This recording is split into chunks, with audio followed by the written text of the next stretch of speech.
Welcome to Wisdom Wednesday 100 and something. You'll see the number below. But the question is, how can we see the elite powers who are waving their control over humanity in a spiritual light?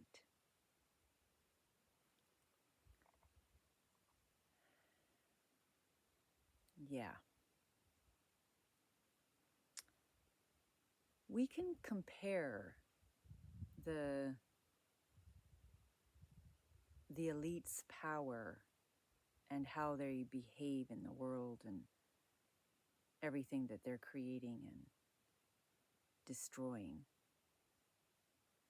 like the ego. Ego is this imposter. It is based on kind of a combination of borrowing the power of the divine and identifying as matter. And when these two come together, then there's this thing called ego. And the problem with the ego, what the ego feels, is that it knows it's an imposter, but it's trying to pull bluff all the time, play bluff on you, on ourselves, on others, so that we can maintain some sense of existence. So we're always fearing our dissolution. And so when an ego is at its threat, at the point of threat, it'll do anything. It will kill. It will create war. It's afraid of its non-existence because in actual fact, it doesn't really exist as a reality, as something real. So the characteristics of the ego, which you might see in these powers that are waving their wand across the world and creating such destruction. This is ego. And ego will go as far as be deceitful and is constantly trying to hide behind something. And lately, we'll even see how the ego will be so deceitful that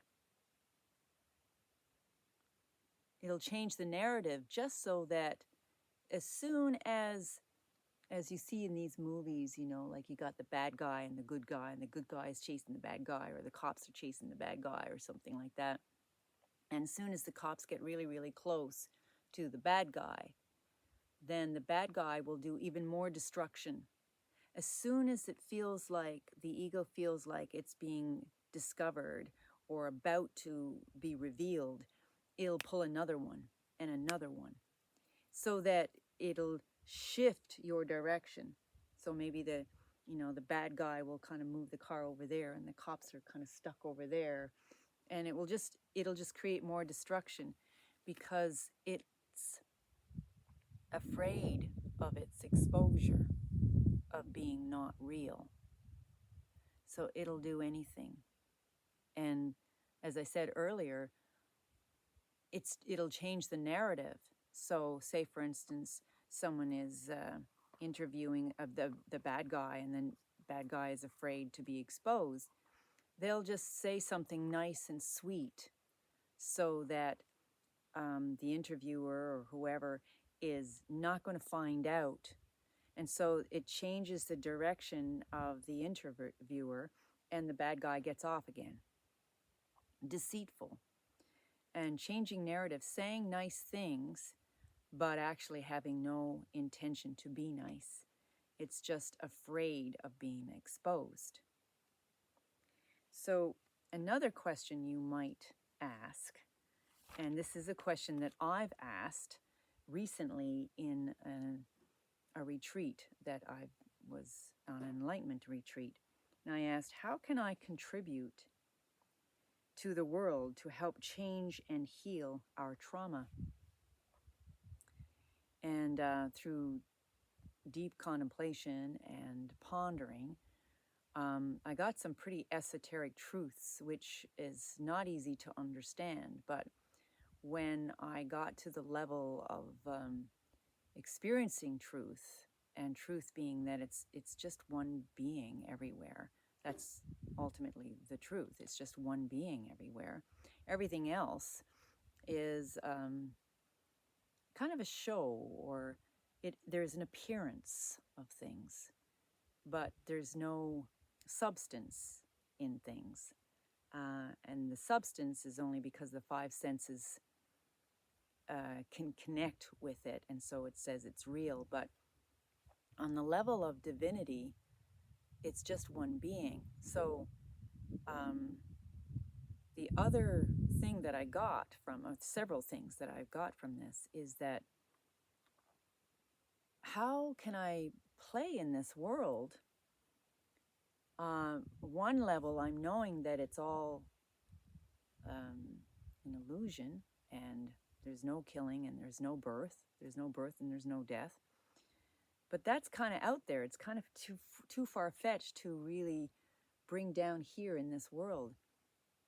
So I got this other thing that said, you are my actor. So the divine is speaking to me, like speaking to all beings who are on high vibration, saying, and do a good job at playing your role. But you're acting, which means you see it all as divine mist. You know how mist or fog comes in shapes, like clouds will have different shapes. You can play a role and take on the figure or the form of the role. But don't lose sight of me. Know that it's all me, all the time. In other words, there is no purpose for your behavior, for your actions.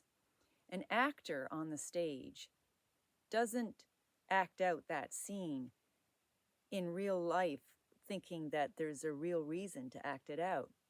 That's the imposter's job. That's the ego's job, is to act, is to react, thinking that there's a real reason why I have a purpose here on earth, and I'm going to do this because those bad guys are out there, and I'm going to do this because of those bad guys, or I'm going to do this because I fear, or I feel threatened, or I feel something from the ego level. But when we're coming from the place of divinity and we see it all as a divine play, we're just actors on the stage. So we can know our eternal truth and still play roles, but not coming from the ego sense of I must behave this way in order for me to make a change in the world. The fact is, the level of duality is duality. You can't make duality oneness. You can't make duality a field of unity, because its nature is duality, and in duality there's good and bad. But what we want to do is rise above the duality field into the vision of oneness, and from the vision of oneness, you're an actor on the stage. So this is perfect. Like, you still go out and you take action with the forms that are out there. Like, there's an elite, or there's a organized crime, so you're going to go out and help. You're going to do something for this, but you're not doing it because of the ego's fear. You're doing it because the divine is playing that role. You are the divine playing a role, and it's all like a scene on the movie screen, and you're inside and you're playing a role, but you're not governed by the ego and its fears and its threats. You're being guided by the divine light to take action without any purpose. It's not there's no reason to act. It's just because the divine wills me to act in the light of self. So it's called, in yoga terms, we say Arjun.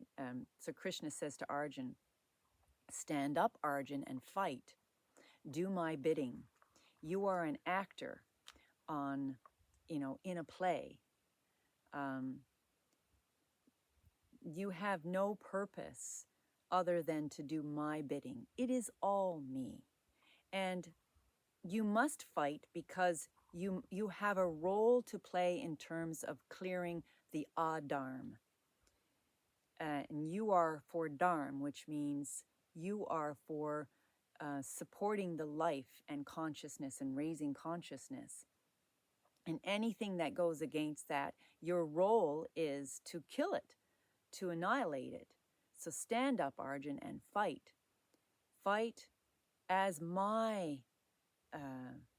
actor on the stage. Do my bidding.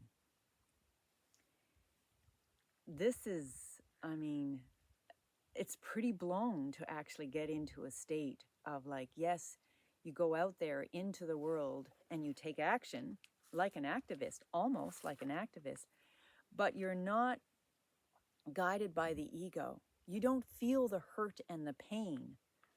You personally are not hurt. You are actually in the light, and the light is guiding you to take action, but not for any reason to stop something or to stop something for the ego's purpose.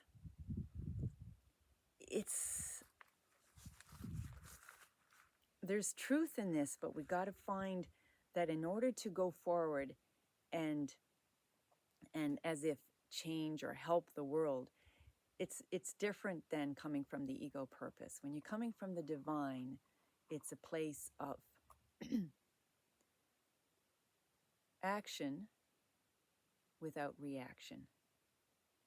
Action in the light of it's all a dream, but you're still acting, rather than from the ego, like an imposter, going out there trying to do good, and you're actually reacting to your own personal sense of pain. There's a freedom in acting from the place of divinity, and there's bondage and suffering when we act from the place of ego as an imposter. So that's it for today's Wisdom Wednesday, and I'll see you next Wisdom Wednesday. Bye.